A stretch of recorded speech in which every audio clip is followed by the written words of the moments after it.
And the other thing we know about standardized testing is it really just measures the zip code of where your kids live. And so Dr. Stegman just mentioned Ochoa, Holiday. Those are, those are schools in our poorer communities.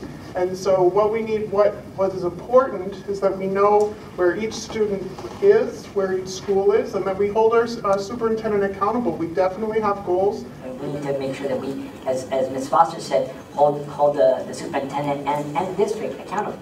But that's. I think that holding the superintendent accountable is a novel idea, and I would love to see it happen. Not only have we not seen it happen in the last 3 years in the most egregious fashion, but we didn't see it happen prior to the last 3 years either. It is a problem that this board has, and it is the job of this board to hold the superintendent accountable. Student achievement is not part of the superintendent's performance goals. It is not something that is measurable that he is measured on, and so I think that's a problem.